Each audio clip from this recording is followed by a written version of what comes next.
Mpendwa wa msikilizaji na mtazamaji wa vipindi vyetu, karibu katika masomo ya kesha la asubuhi lenye kichwa Mwinue Yesu juu. Hivyo hapo ulipo, kaa usibanduke, ni kusihi tu makinika nasi hadi tamati.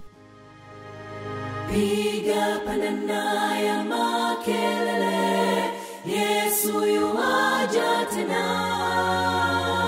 Ipaza sauti, imba sana.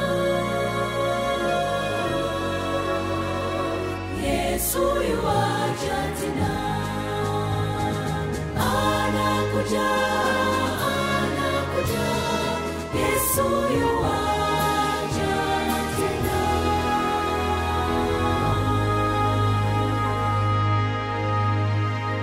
Nam, ikiwa ni Juni 1 katika mifululizo ya masomo ya Juni, tunasoma Mwinue juu kama mwalimu Yesu Kristo. Somo linasema mwalimu Yesu Kristo. Mimi nimezaliwa kwa ajili ya haya, na kwa ajili ya haya mimi nalikuja ulimwenguni ili niishuhudie kweli. Kila aliyewa hiyo kweli hunisikia sauti yangu. Yohana 18 mstari wa 37. Tufumbe macho tupate kuomba. Asante Baba Mungu kwa asubuhi njema. Tunajikabidhi mikononi mwako. Tunapojifunza maandiko yako, tunaomba tuongoze kupitia jina lako Yesu Kristo. Amen. Kristo alikuwa ni mwalimu bora kabisa ulimwenguni kupata kuwa naye.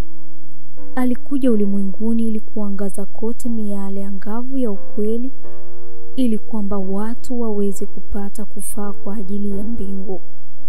Mimi nimezaliwa kwa ajili ya haya, na kwa ajili ya haya mimi nalikuja ulimwenguni ili niishuhudie kweli. Kila aliyewa hiyo kweli hunisikia sauti yangu. Alikuja kuifunua tabia ya Baba, ili kwamba wanadamu waweze kuongozwa kumwabudu yeye katika roho na kweli. Hitaji la mwanadamu la mwalimu wa mbinguni lilifahamika mbinguni. Huruma na wema wa Mungu viliamshwa kwa niaba ya wanadamu walioanguka na kufungwa katika gari la Shetani.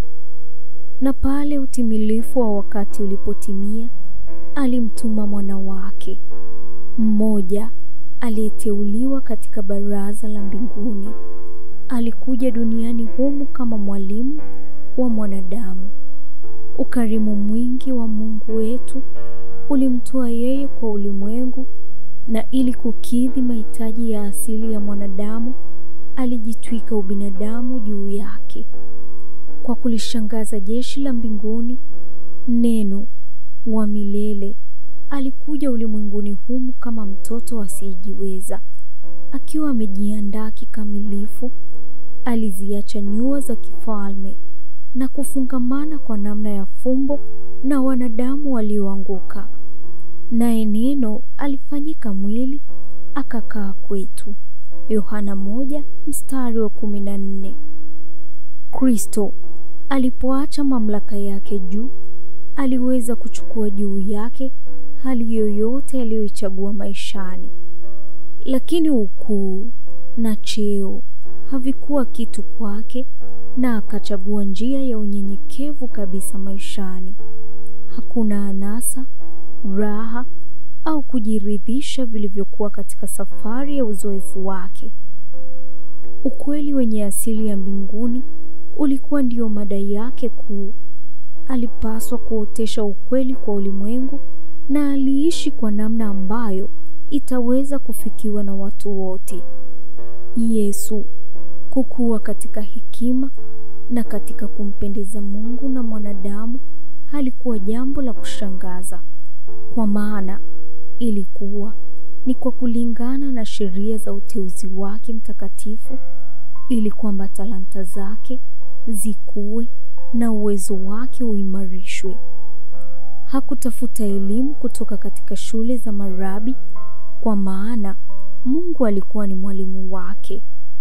Alipokuwa mtu mzima, aliendelea katika hekima na kimo. Alijizoeza mwenyewe kwa bidii katika kujifunza maandiko kwa maana alijua kuwa yamejawa na mafundisho ya thamani kuu. Alikuwa mwaminifu katika utekelezaji wa kazi zake za nyumbani, na saa za asubuhi, badala ya kulala kitandani, mara nyingi zilimkuta akiwa mahali pa kupumzika. Alichunguza maandiko na kumwomba Baba yake wa mbinguni. Aliujua unabii wote kuhusiana na kazi na upatanishi wake, hususan ule unaorejelea unyenyekevu, upatanisho na maombezi yake. Kusudi la maisha yake duniani lilikuwa mbele yake daima, na alifurahi kufikiria kwamba kusudi la Bwana wa rehema lingefanikiwa mikononi mwake. Maneno yake yaliwafariji, yaliwaimarisha na kuwabariki wale ambao walitamani kuwa na amani ambayo ni yeye tu angeitoa. Utasoma Counsels to Parents, Teachers and Students, ukurasa wa 259 na 260. Huu ni mwisho wa somo letu la Juni 1, Mwalimu Yesu Kristo. Tufumbe macho tupate kuomba. Asante Baba kwa somo hili zuri. Asante kwa kutufundisha na kutuhekimisha, na wewe kuwa mwalimu wetu katika maisha haya. Tunajikabidhi kwako, tunaomba baraka zako ziwe pamoja nasi kupitia jina lako Yesu Kristo. Amen. Barikiwa nami mwaka 2025 katika masomo haya. Anakuja, Yesu yu